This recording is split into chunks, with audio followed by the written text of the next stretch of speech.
नमस्कार। यूपी, पंजाब, उत्तराखंड, गोवा और मणिपुर में चुनाव की तारीखें आ चुकी हैं। चुनाव आयोग ने 15 जनवरी तक किसी भी तरह की रैली, जुलूस, जनसभा, नुक्कड़ सभा पर रोक लगाई है। इसकी बड़ी वजह है कोरोना का बढ़ता हुआ खतरा। पूरे देश में कोरोना मरीजों की एक्टिव संख्या 6 लाख को पार कर चुकी है।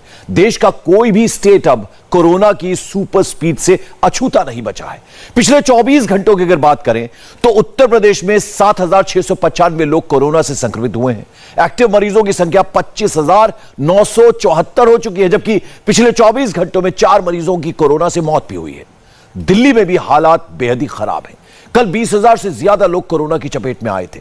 एक्टिव मरीजों की अगर नंबर्स की हम बात करें तो 48,000 से ज्यादा हो चुकी है। आज का डाटा अभी तक नहीं आया है, लेकिन ऐसी आशंका जताई जा रही है कि आज का आंकड़ा 22,000 से ऊपर पहुंच सकता है। विशेषज्ञों का कहना है कोरोना की तीसरी लहर की बड़ी वजह है इसका नया वेरिएंट ओमिक्रॉन। ओमिक्रॉन से लड़ने के लिए तमाम रिसर्चेज हो रही हैं। योग गुरु स्वामी रामदेव की संस्था के करीब 500 वैज्ञानिक ओमिक्रॉन वेरिएंट के इलाज पर रिसर्च कर रहे हैं। स्वामी रामदेव की टीम को इसमें कामयाबी भी मिली है। बाबा रामदेव आज खुद सामने आए। स्वामी रामदेव का कहना है कोरोनिल, श्वसारी और अणु तेल ओमिक्रॉन समेत कोरोना के सभी वेरिएंट पर कारगर साबित हुए हैं। पिछले 20 महीनों से ज्यादा समय तक हमारे डॉक्टर अनुराग वार्ष्णेय, पूरे हमारे डॉक्टरों की टीम है। डॉक्टर सुदीप जी, डॉक्टर संदीप जी, सीमा जी, ज्योतिष जी, डॉक्टर वल्लभ जी, प्रीति जी, स्वाति जी और ऐसे करीब 500 साइंटिस्ट हैं हमारे, जिन्होंने मिलकर के रात दिन पुरुषार्थ किया और पहली बार मेडिकल इंडस्ट्री के इतिहास में पहली बार किसी विदेशी जर्नल में, इंटरनेशनल जर्नल, ये जर्मनी का जर्नल है जिसने कोरोनिल को अपने फ्रंट पेज पर स्थान दिया। ऐसे बिना किसी सरकारी अनुदान के सहायता के, देश के लोगों की ताकत के बल पर, अपने सीमित संसाधनों के बल पर हमने यूं तो लगभग 500 रिसर्च पेपर छापे हैं। अकेले कोरोना के ऊपर हमने 30 पेपर छापे हैं और उसका निष्कर्ष यह है, चाहे कोरोना या ओमिक्रॉन माइल्ड हो, मॉडरेट हो या सीवियर हो, उन सब पर कोरोनिल, जिसके ऊपर खूब लोगों ने विवाद करने की कोशिश की, यह कोरोनिल, यह श्वासारी, यह अणु तेल सभी प्रकार के कोरोना में लाभ करता है। यह हमने रिसर्च के द्वारा भी प्रमाणित किया और जिन लोगों ने इसका सेवन किया, ऐसे करोड़ों लोगों की हमने इसके द्वारा जान बचाई है। आज मैं इसलिए इस बात को कहना चाह रहा हूं, यद्यपि इस समय जो ओमिक्रॉन का प्रकोप है, इसकी सीवियरिटी, इसमें कैजुअलिटी बहुत कम है, लेकिन जिनको chronic BP, sugar, thyroid, asthma, arthritis और लिवर, किडनी, हार्ट के पेशेंट, इम्यूनोसप्रेशन खा रहे पेशेंट, जिनको पहले से कैंसर आदि बीमारियां नहीं है, वो कभी भी माइल्ड से मॉडरेट हो सकते हैं, सीवियर हो सकते हैं और कैजुअलिटी अभी भी हो रही है। 300, 400, 500 तक लोगों की मौत हो रही है अभी भी कोरोना के कारण से। इसलिए हल्के में ना ले, बल्कि हमारे बहुत से मीडिया के बंधुओं ने प्रश्न भी पूछे, मैं उनको भी लूंगा। और उसमें एक प्रश्न यह भी था कि इस बीमारी में यद्यपि जो है पेशेंटों को ज्यादा तकलीफ नहीं हो रही है, सामान्य सर्दी जुकाम बुखार जैसा लगता है, गला खराब होता है, पेट भी खराब होता है, हरारत सी आती है और ठीक हो जाता है पेशेंट, लेकिन ये भीतर तक अपना इसके जो कॉम्प्लिकेशंस हैं वो लंबे समय तक आने वाले हैं। इसलिए एक बार हमने सबको दोबारा से, सारे देशवासियों को जागरूक करने के लिए कि वापस ये योग, ये आयुर्वेद, नेचुरोपैथी, पंचकर्मा, षटकर्मा जो हमारी ट्रेडिशनल हमारी ट्रीटमेंट पद्धति है, उस पर दोबारा से ध्यान देने की जरूरत है।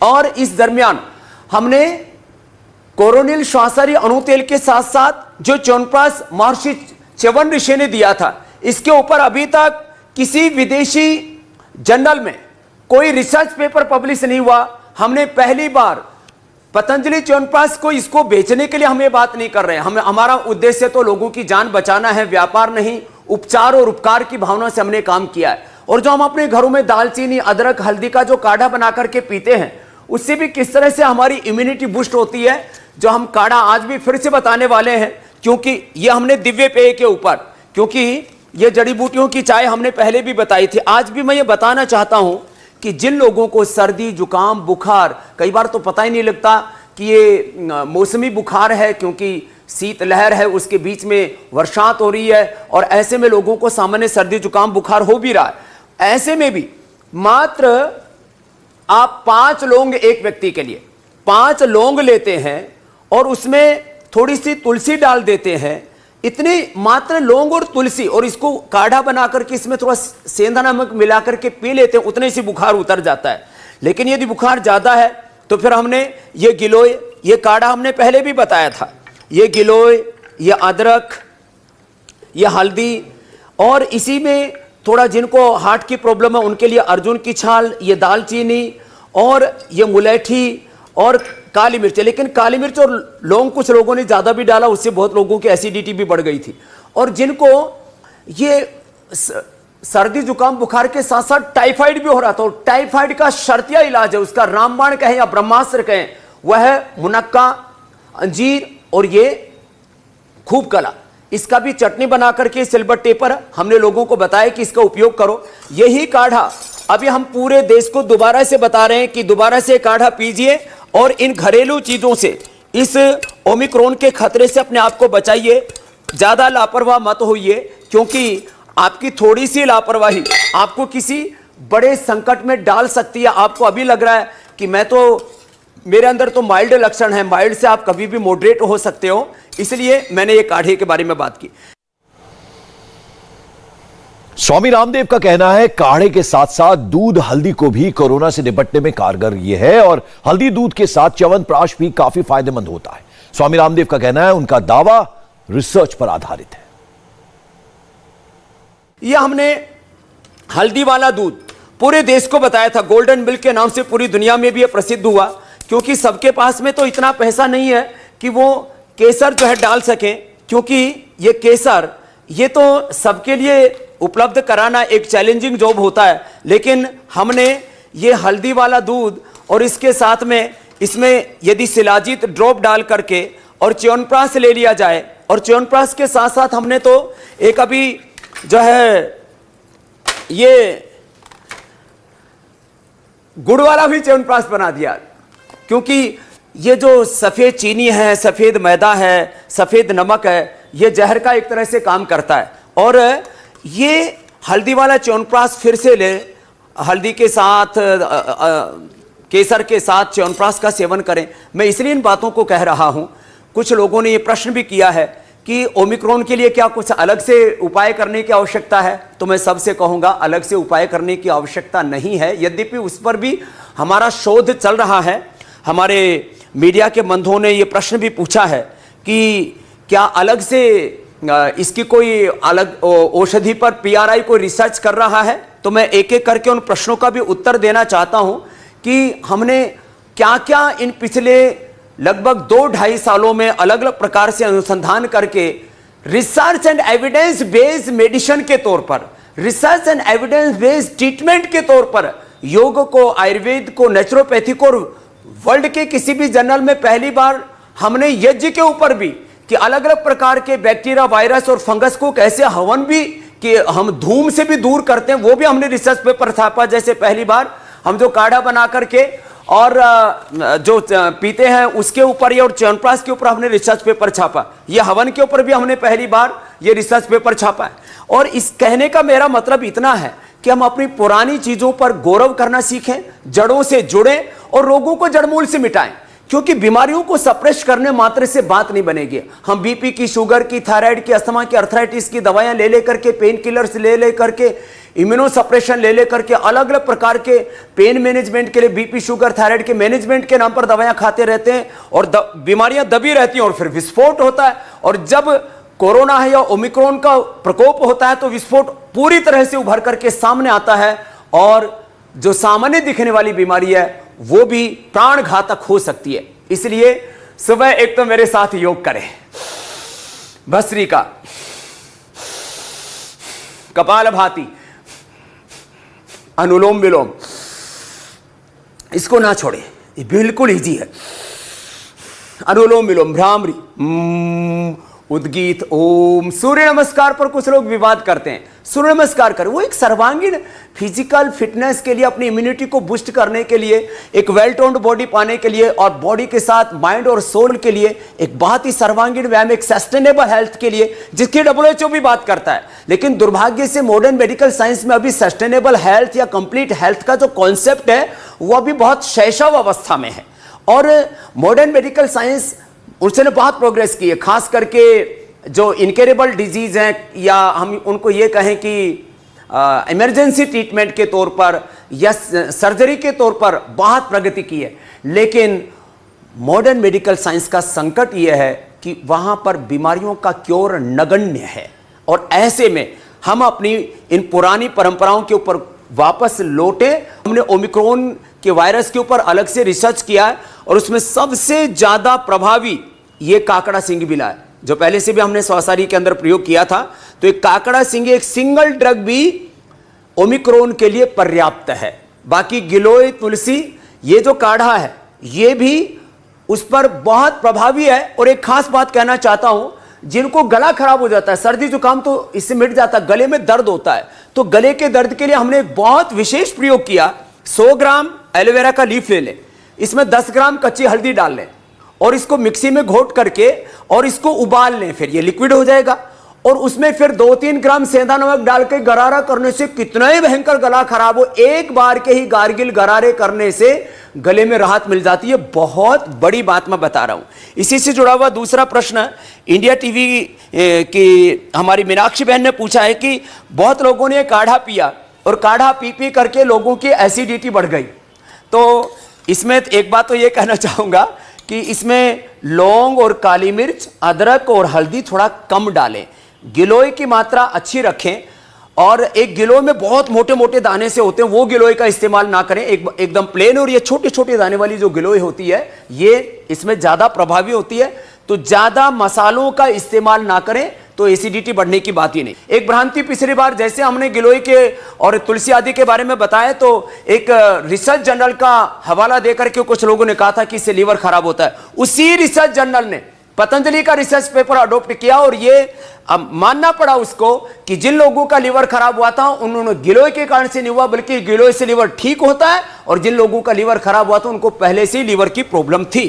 कोरोना के बढ़ते संकट पर आज प्रधानमंत्री मोदी ने एक आपात बैठक की। देश में कोरोना संक्रमण की पॉजिटिविटी रेट 10% को पार कर गई है। रोजाना संक्रमित होने वाले मरीजों की संख्या 1,60,000 से ज्यादा हो चुकी है। ऐसे में कोरोना से बचाव कैसे करें, क्या सावधानियां बरतें, साथ ही क्या खाएं, कौन सी दवा लें जिससे हमारा इम्यून सिस्टम स्ट्रांग हो जाए। स्वामी रामदेव की रिसर्च टीम ने कोरोनिल, श्वसारी और अणु तेल को कोरोना से लड़ने में काफी सहायक बताया है। स्वामी रामदेव ने बताया श्वसारी और कोरोनिल ट्रीटमेंट का काम करते हैं और लंबे वक्त तक इनका इस्तेमाल करने से कोरोना के साइड इफेक्ट से भी बचा जा सकता है। हुसैन जी ने पूछा इंडिया टीवी के कि चुनाव के समय और फिर ये कोरोना का प्रकोप, ओमिक्रॉन का प्रकोप, तो मैं कहूँगा रैलियों पर पाबंदी लगनी चाहिए, सोशल डिस्टेंस सहित तमाम सावधानी अपनाई जानी चाहिए। चुनाव आयोग ने भी शुक्रिया 15 तारीख तक तो इन पर बैन लगा ही दिया है। तो मैं कहूँगा हमने कोरोना के प्रिवेंशन, कोरोना के ट्रीटमेंट और कोरोना के कॉम्प्लिकेशन से, और वो भी माइल्ड, मॉडरेट और सीवियर पेशेंटों को हमने इससे मुक्त किया है। और उसके सारे प्रमाण हमने पूरे देश के सामने बीच बीच में हजारों की संख्या में रखे और लाखों के प्रमाण हमारे पास में, और करोड़ों लोग पूरे देश में इससे निरोग हुए हैं। तो सुबह अणु तेल जरूर डालें। सब लोग जो भी ऑफिस में जाते हैं, चाहे हमारे एंकर्स हों, चाहे विधायक का, कार्यपालिका, न्यायपालिका से जुड़े हुए लोग हों, जो भी, चाहे वो किसी जॉब में हो, किसी भी कारण से, अपने बिजनेस के कारण से जो भी घर से बाहर निकलते हैं तो अणु तेल डाल करके निकले। और अणु तेल के ऊपर भी हमें वक्त बहुत लगा, लेकिन हमने अणु तेल के ऊपर ये रिसर्च से साबित कर दिया कि 24 घंटे में एक बार भी अणु तेल डाल लेते हैं तो उससे कोई भी बैक्टीरिया, वायरस, फंगस अंदर एंटर नहीं करता और ये बीएसएफ का काम करता है एक तरह से। तो इसको, और साथ ही श्वसारी और कोरोनिल एक टैबलेट जरूर खा लें तो ये प्रिवेंशन का काम करेगा। पीड़ित हो जाए तो 2 खा सकते हैं और कुछ लंबे समय तक खाने से फिर कॉम्प्लिकेशन से भी बच जाते हैं। ये भस्त्रिका करें, दूध में हल्दी, शिलाजीत, च्यवनप्राश जैसी जो चीजें हैं, जो परंपरागत चीजें, उनको अपनाएं। और हाई बीपी और डायबिटीज वाले हाई रिस्क पर रहते हैं, इसके लिए बिल्कुल सिंपल चीज हमने जो पहले बताई थी, एक बार दोहराना चाहता हूं। ये लौकी का जूस पिए, जो हाई बीपी के पेशेंट के लिए रामबाण का काम करता है। और खीरा, करेला और टमाटर का जो जूस है, ये डायबिटीज वालों के लिए रामबाण का काम करता है। और जिनका हीमोग्लोबिन लो हो तो वह अनार, गाजर और चुकंदर, इनका यदि जूस पी लेते हैं, और वैसे भी सुबह उठ करके व्हीट ग्रास, एलोवेरा भी, तो आंवला भी फ्रेश आ रहा है, सुबह उठ करके व्हीट ग्रास, एलोवेरा, गिलोय, तुलसी, नीम, हल्दी आदि का एक बार जूस पी लिया तो बीपी, शुगर, थायराइड से तमाम तरह की जो लाइफस्टाइल डिजीज है उनसे व्यक्ति बच जाता है। तो हमने बीपी के लिए मुक्तावटी और बीपी ग्रिट, शुगर के लिए मधुनाशिनी, मधुग्रिट, हार्ट के लिए हृदयामृत, कार्डियोग्रिट, और लिवर की ये तो जो आफ्टर इफेक्ट्स हैं, लॉन्ग कोरोना जिसको बोलते हैं, लिवर पर बहुत असर किया था। एक सर्वकल्प जैसा क्वाथ जो कि बिल्कुल सामान्य 25 रुपए में सबको मिलता है, एक सर्वकल्प क्वाथ जो है 25 रुपए का हम देते हैं, और इसी से लोगों का लिवर बच जाता है। रेडीमेड के तौर पर हमने लिवोग्रिट, लिवामृत जरूर दिया है, और लिवर पर लोगों को बहुत दुष्प्रभाव पड़ रहा था। कोरोना के बाद कई बार स्टीराइड, एंटीबायोटिक्स, और उसके खुद कोरोना के कारण से भी लोगों को पेनक्रियास पर बहुत दिक्कत आ रही थी। उसके लिए मंडूकासन, पवन मुक्तासन, और कम से कम कपालभाति, अनुलोम विलोम, ऐसी 4, और deep breathing, less breathing exercise the main cause of all disease. इतनी सी चीजें कर लेंगे तो BP, sugar, thyroid, heart problem और ओबेसिटी के लिए तो देखो खाने पीने पर कंट्रोल और योगा अभ्यास जरूर। नहीं तो सर्दी में लोग माल खूब खाते हैं, एक्सरसाइज कम करते हैं, उससे ओबेसिटी के शिकार हो जाते हैं। तो गिलोय तो सबके लिए रामबाण है। हमने गिलोय के ऊपर भी अभी तक कितने रिसर्च पेपर पब्लिश हो गए? 6 रिसर्च पेपर हमारे डॉक्टर वार्ष्णेय जी कह रहे हैं कि हमने रिसर्च पेपर पब्लिश किए। तो गिलोय तो सबके लिए, एक गोली खिला दो, और नहीं तो बच्चों को च्यवनप्राश, या जिनको डायबिटीज उनको च्यवनप्रभा, और कुछ लोग चीनी का च्यवनप्राश नहीं खा रहे थे तो गुड़ का भी च्यवनप्राश हमने बना दिया है बच्चों के लिए। एक हमने बहुत अच्छी चीज तैयार की है, ये शिला तुलसी। और जिनका ऑक्सीजन लेवल फिर भी घटने लगे तो पतंजलि बाम, दिव्य धारा और ये शिला तुलसी बच्चों के लिए बहुत जबरदस्त है। 2 ड्रॉप ऐसे ही डायरेक्ट भी मुंह में डाल सकते हैं, और इसको गर्म पानी में भी मिला करके दे सकते हैं। ऐसे ही इसको 2 ड्रॉप मुंह में डाल लो, और एकदम से, माने ड्रॉप मुंह में जाते ही अंदर से, जैसे कहते हैं वो आम लोग भाषा में बोलते हैं कि एकदम खर्राटा सा होता है, मुंह में डालते ही पूरा मुंह खुल जाता है। इससे हम वापस अपनी जड़ों से जुड़ें, वापस सुबह उठ करके अणु तेल या बादाम, रोगन या सरसों का तेल नाक में डालना शुरू करें, प्राणायाम करना शुरू करें, अपनी दिनचर्या, आहारचर्या, ऋतुचर्या के अनुरूप। कोविड अप्रोप्रिएट बिहेवियर की बात आती है तो मैं कहता हूं ऋतुचर्या, दिनचर्या, आहारचर्या के अनुरूप व्यवहार करें तो निश्चित रूप से इन सभी बीमारियों से हम बच सकते हैं। और हमारा काम अभी यहां पूरा नहीं हुआ है, निरंतर हम कोरोना और कोरोना की कॉम्प्लिकेशंस को लेकर के काम करते रहेंगे। अभी भी हमने कोरोना की प्रिवेंशन, कोरोना की ट्रीटमेंट, कॉम्प्लिकेशंस के लिए काम किया, और इतना ही नहीं, तभी तमाम तरह की लाइफस्टाइल डिजीज, यहां तक कि genetic BP, sugar, asthma, arthritis को हमने ठीक किया है, और उसके पूरे साइंटिफिक एविडेंसेस हमारे पास में। और तमाम बैक्टीरियल और viral, communicable, non communicable disease को, और एसएलएमएस, ऑटोमेन डिजीज जैसे चैलेंजिंग रोगों को 1-1 घंटा कपालभाति, 1-1 घंटा अनुलोम विलोम करवा करके रोगों की दिनचर्या, आहारचर्या को बदल करके, सामान्य रूप से उपवास सप्ताह में 1 बार जरूर करना चाहिए। उससे बॉडी को अवकाश मिलता है, रोगों के खिलाफ लड़ने के लिए ताकत मिलती है। तो ऐसे छोटे छोटे उपायों को जरूर अपनाएंगे। इन्हीं शुभकामनाओं के साथ कि आइए वापस अपने जड़ों से जुड़े, योग, यज्ञ, आयुर्वेद, नेचुरोपैथी, पंचमहाभूत चिकित्सा, पंचकर्म, षटकर्म, और इससे सस्टेनेबल हेल्थ पाएं, कंप्लीट हेल्थ पाएं, बॉडी, माइंड और सोल के लिए। इससे बेहतर कुछ भी नहीं। मेरी सबके लिए बहुत बहुत शुभकामनाएं, सबको बहुत बहुत प्रणाम। इंडिया टीवी हर वक्त हर जगह डाउनलोड करने के लिए सर्च करें India TV news Google play store या ऐप स्टोर पर।